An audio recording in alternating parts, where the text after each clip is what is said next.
So I'm here today to talk about ankle fractures. Ankle fractures are actually pretty common in the population, and usually they are a twisting sort of injury, whether it's stepping down off a curb or playing a sport, and then sometimes they're even higher energy injuries where you're falling off of a ladder or a rooftop or perhaps in a car accident. Ankle fractures affect a good amount of people pretty much daily, and so because of that, that's why I want to discuss them a bit.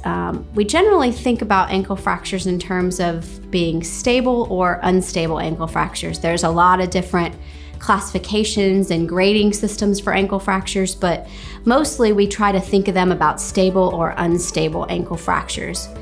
Generally speaking, stable ankle fractures can be treated without surgery. They tend to heal on their own, and in some instances they need casting, but in other instances they can get away with just being in a boot. And sometimes with certain ankle fractures you can actually weight bear in the boot immediately. It does not require a non-weight bearing period.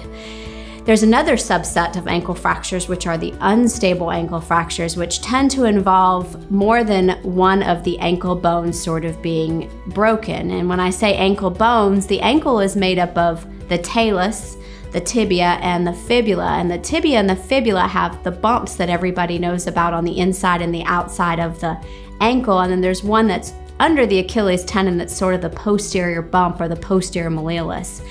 Those three malleoli, or those bumps that we talk about, are the actual parts of the ankle that can usually get broken. When you have about 2 or 3 of those bumps being broken, that is usually what is called an unstable ankle fracture. Those tend to be unstable because it means that the ankle can shift. It can actually dislocate when you have the injury, or sublux, where it partially comes out of place. Those, because of that injury, can actually be higher, have a higher probability of having deep injury as well, meaning a cartilage injury.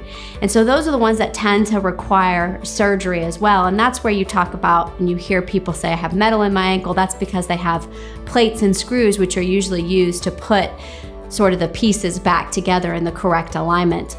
That generally requires about 6 weeks of no weight on the ankle after it's been fixed, whereas the stable ankle fractures, if you remember, can sometimes weight bear immediately. So the unstable ankle fractures tend to have a little bit more injury involved. They can damage other tissues, ligaments, cartilage.